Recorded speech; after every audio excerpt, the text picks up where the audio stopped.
જ્ઞાન. જ્ઞાનનો અર્થ. જ્ઞાન એટલે માનવ મનમાં રહેલા તથ્યો, માહિતી, અનુભવ અને સમજણનું સંકલન.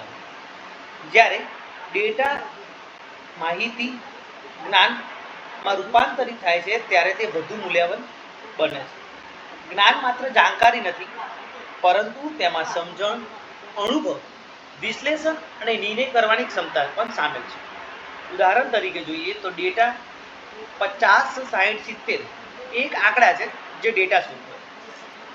માહિતી રીતે જોઈએ તો 3 વિદ્યાર્થીઓના ગુણ, અજયના 50, વિજયના 60 અને નેહાના 70 એ માહિતી છે.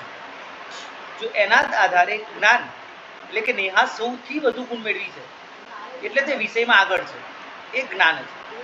અહીં જ્ઞાન માત્ર માહિતી નહીં, પરંતુ તેની સમજણ અને અર્થઘટન છે. જ્ઞાનની વ્યાખ્યા. ઓક્સફર્ડ ઇંગ્લિશ ડિક્શનરીના મંતવ્ય પ્રમાણે જ્ઞાન એ અનુભવ કે શિક્ષણ દ્વારા મેળવાયેલા તથ્યો, માહિતી અને કુશળતા છે. જ્યારે પ્લેટો ના મતે સાચું, આધારભૂત અને વિશ્વસનીય માન્યતા જ જ્ઞાન છે.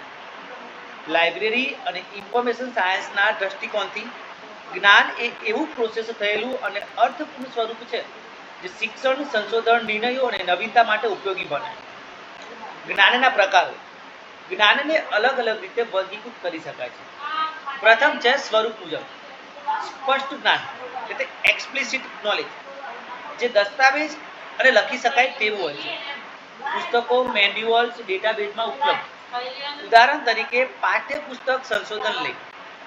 બીજું છે અસ્પષ્ટ જ્ઞાન એટલે કે પેસિવ નોલેજ, વ્યક્તિના અનુભવ, કુશળતા અને આંતરિક સમજણમાં રહેલું. શબ્દોમાં વ્યક્ત કરવું મુશ્કેલ હોય છે. ઉદાહરણ તરીકે ડૉક્ટરનું નિદાન અનુભવથી, સંગીતકારની રાગની સમજ. સ્ત્રોત મુજબ વાત કરીએ તો સિદ્ધાંત આધારિત જ્ઞાન એટલે કે અભ્યાસો, નિયમ અને સિદ્ધાંતો દ્વારા પ્રાપ્ત. ઉદાહરણ તરીકે વિજ્ઞાનના નિયમો અને વ્યાકરણના નિયમો. પ્રયોગ આધારિત જ્ઞાન અનુભવ અને પ્રયોગ દ્વારા મળેલું જ્ઞાન. ઉદાહરણ તરીકે મશીન ચલાવવું, રસોઈ બનાવવી. ક્ષેત્ર મુજબ જ્ઞાનના પ્રકારો જોઈએ તો વૈજ્ઞાનિક જ્ઞાન એટલે કે અવલોકન, પ્રયોગ અને પુરાવા આધારિત જ્ઞાન. ઉદાહરણ તરીકે ભૌતિક શાસ્ત્ર, રસાયણશાસ્ત્રના સિદ્ધાંતો. તત્વજ્ઞાનિક જ્ઞાન એટલે કે માનવ જીવન, આત્મા અને બ્રહ્માંડ અંગેના વિચારો.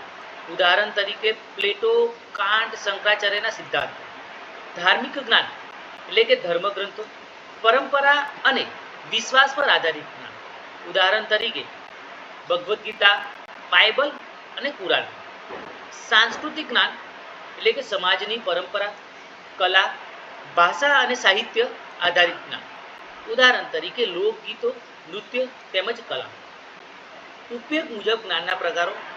ઘોષિત જ્ઞાન એટલે કે તથ્યો અંગેનું જ્ઞાન. ઉદાહરણ તરીકે દિલ્હી એ ભારતની રાજધાની છે. પ્રક્રિયાત્મક જ્ઞાન એટલે કે કેવી રીતે કંઈક કરવું તેની જાણકારી. ઉદાહરણ તરીકે કોમ્પ્યુટરને ચાલુ કરવું, ગણિતનું સમીકરણ ઉકેલવું. શરતી જ્ઞાન ક્યારે અને શા માટે કોઈ જ્ઞાનનો ઉપયોગ કરવો. ઉદાહરણ તરીકે કયા સમયે કઈ દવા લેવી. નિષ્કર્ષમાં જ્ઞાન એ માત્ર માહિતી નથી, પરંતુ અનુભવ, સમજણ અને અર્થઘટનથી પ્રાપ્ત થતું મૂલ્યવાન સાધન છે. જ્ઞાનના પ્રકારો સ્પષ્ટ અને સ્પષ્ટ, સિદ્ધાંત અને પ્રાયોગિક, વૈજ્ઞાનિક, તત્વજ્ઞાનિક, ધાર્મિક, સાંસ્કૃતિક. માનવ જીવનના દરેક ક્ષેત્રને આવરી લે છે. લાઇબ્રેરી એન્ડ ઇન્ફોર્મેશન સાયન્સમાં જ્ઞાનનું ઉચ્ચાલન ખૂબ જ અગત્યનું છે, કારણ કે લાઇબ્રેરીનું ધ્યેય જ જ્ઞાનનો સંગ્રહ, ગોઠવણી અને વિતરણ કરવાનું છે.